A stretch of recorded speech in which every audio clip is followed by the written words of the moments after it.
इस वक्त मैं खड़ा हूँ हजारीबाग से रांची जाने के लिए एक बस में और मैं सफ़र कर रहा हूँ हजारीबाग से रांची के लिए।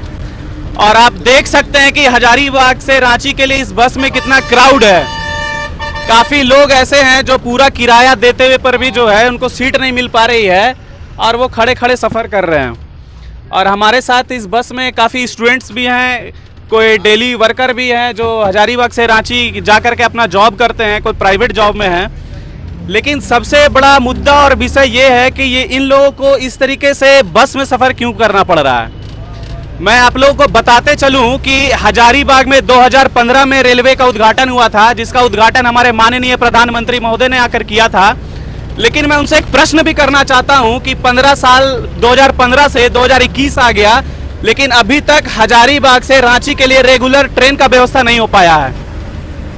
अगर हजारीबाग से रांची के लिए रेगुलर ट्रेन का व्यवस्था हो जाए तो यहाँ के लोगों को 200 रुपया किराया नहीं देना पड़ जाएगा। क्या भैया, अगर आप हमारे बात से सहमत है? बिल्कुल बिल्कुल, बिल्कुल। अभी कितना किराया देना पड़ जा रहा है आपको रांची के लिए? रांची अगर नॉर्मल बस में जाते हैं तो 200 रुपया। 200 रुपया।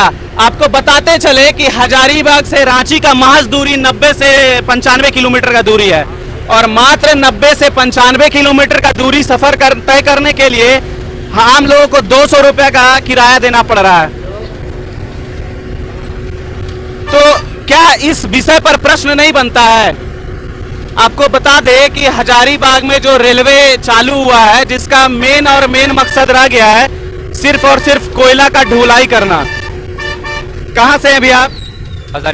हजारीबाग से। क्या हजारीबाग में रेलवे आने के बाद आपको रेलवे का कोई बेनिफिट मिल पाया अभी तक? कुछ भी नहीं, कुछ भी नहीं, कुछ भी नहीं मिल पाया है। कुछ भी नहीं। अगर हजारीबाग से रांची के लिए दिन भर में अगर 10 पैसेंजर ट्रेन चलती तो क्या आज आप लोगों को 200 रुपया देना पड़ता? ऑब्वियसली बस में क्यों जाते हैं? बस में क्यों जाते? आज है कि मजबूरन लोगों को बस में ट्रैवल करना पड़ रहा है और 200 रुपए का किराया भुगतान करके करना पड़ रहा है। और देख सकते हैं काफी बुजुर्ग लोग भी इसमें सफर कर रहे हैं और मजबूरन इनको खड़ा खड़ा सफर करना पड़ रहा है।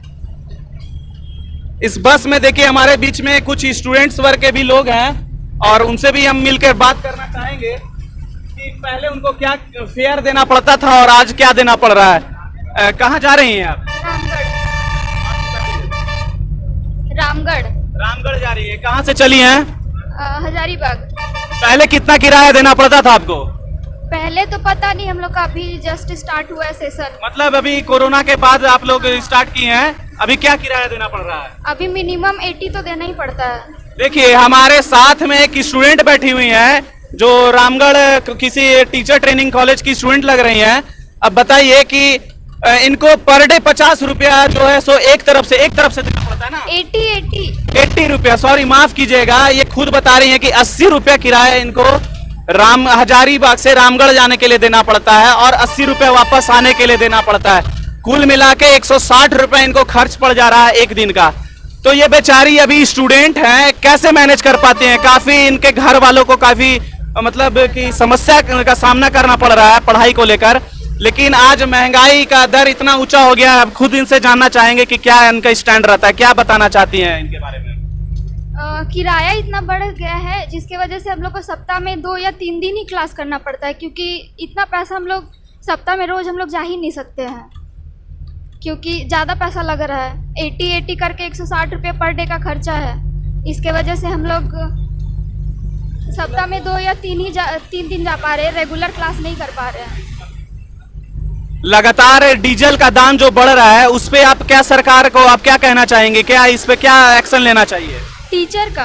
जी हाँ, डीजल और पेट्रोल का जो लगातार दाम बढ़ रहा है वो तो सरकार तो कम करने से रहा, बहुत ज़्यादा बढ़ गया। कहाँ पहले 70 था और अब कहाँ सीधा 100 हो गया है, 100 से भी पार हो गया है।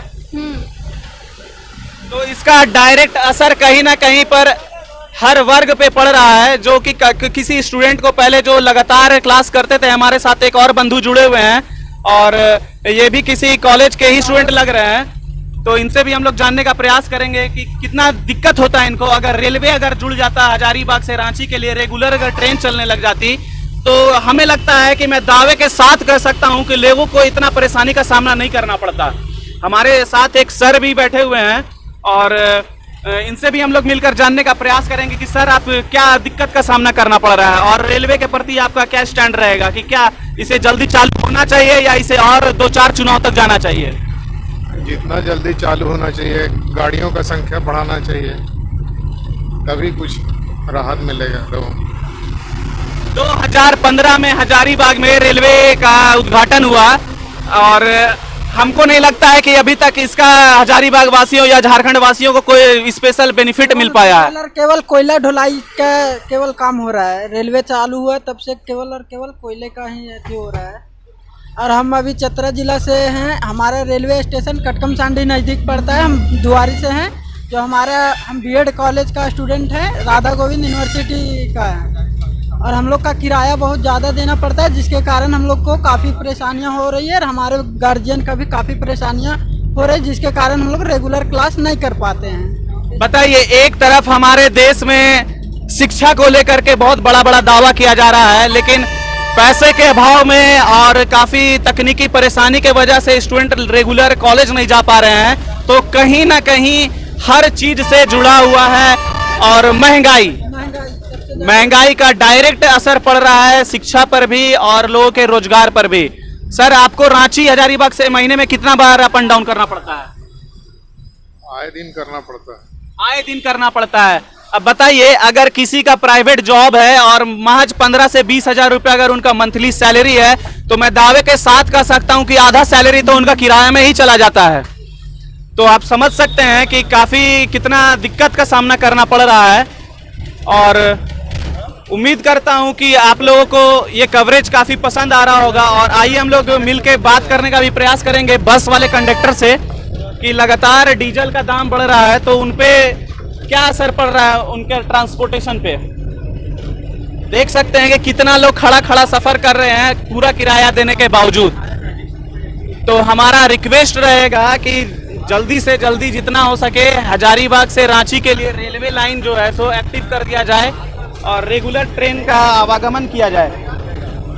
और देखिए, हमारे साथ हैं जो बस के जो कंडक्टर हो गए, इनसे भी हम लोग जानने का प्रयास करेंगे कि बढ़ते डीजल का दाम का इनके कारोबार पर क्या असर पड़ रहा है। अभी दुर्गा पूजा के असर पर जो है भीड़ चल रहा है, बाकी दिन गाड़ी खाली चलती है। हाँ, ठीक है, आप लगातार और उसके बाद गाड़ी लॉस में चल रही, पैसेंजर घट गया पहले से महंगा की वजह से। तो मतलब आपको भी असर पड़ रहा है, डीजल का दाम लगातार बढ़ रहा है उस पर? हाँ, सवारी घट गया है।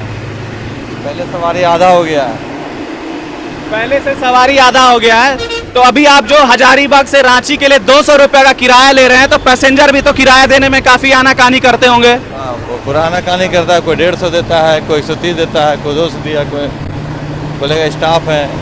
मतलब लोग अपना अलग अलग तरीके का स्टैंड देते हैं। कोई परिचय देता है कि हम स्टाफ का आदमी हैं, या कभी कोई झगड़ा पर भी उतारू हो जाते हैं। तो इस झगड़ा का मेन कारण महंगाई है और कहीं ना कहीं बढ़ता हुआ डीजल का दाम है।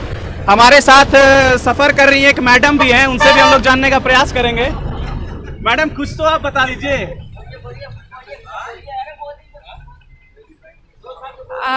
डीजल बढ़ती महंगाई का असर हम लोगों पे इस तरह से पड़ा है कि हम लोगों को सफ़र करने के लिए अपना पर्सनल व्हीकल अफोर्ड करना मुश्किल हो गया है।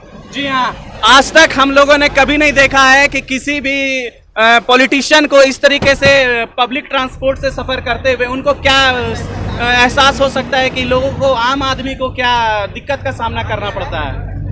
हाँ, वो तो बिल्कुल नहीं जान पाएंगे। उनको अपनी लग्जरी कार अवेलेबल है, सरकार उनको मुहैया करा रही है। अपना जितना भी उनका पर डे का खर्चा होता है वो लैक्स में मिलता है, अलाउंस मिलता है। वो हम लोगों के साथ है नहीं, तो हम लोगों को सफ़र करना पड़ता है अंग्रेजी वाला। जी बिल्कुल, हम लोग किसी तरीके से मतलब सरवाइव कर रहे हैं और काफ़ी दिक्कत का सामना करना पड़ रहा है। तो आज मैं आप लोगों को ग्राउंड लेवल पर दिखाया हूं कि आम आदमी कितना खुश है आज के डेट में। और बड़े बड़े दावे किए जाते हैं हमारे यहाँ कि भाई सब कुछ नॉर्मल चल रहा है, लेकिन भाई मैं आप लोगों को बता देना चाहता हूँ कि कुछ भी नॉर्मल नहीं चल रहा है। आम आदमी से एक बार जाकर आप पूछिए, आपको समझ में आ जाएगा कि जमीनी हकीकत क्या है। अगर आप लोगों को हमारा ये प्रयास अच्छा लग रहा होगा तो उम्मीद करता हूं कि आप लोग हमारे साथ लगातार बने रहेंगे। और मेरा सरकार से पूरे झारखंड वासियों की ओर से निवेदन रहेगा, हमारे माननीय रेलवे मंत्री जी से भी, कि जितना जल्दी से जल्दी हो सके हजारीबाग से रांची के लिए ट्रेन का व्यवस्था करवा दीजिए, ताकि आम लोगों का थोड़ा सा जो खर्च है वो बच सके और उनको इस तरीके से मारामारी का सामना करना ना पड़े। जय हिंद, वंदे मातरम।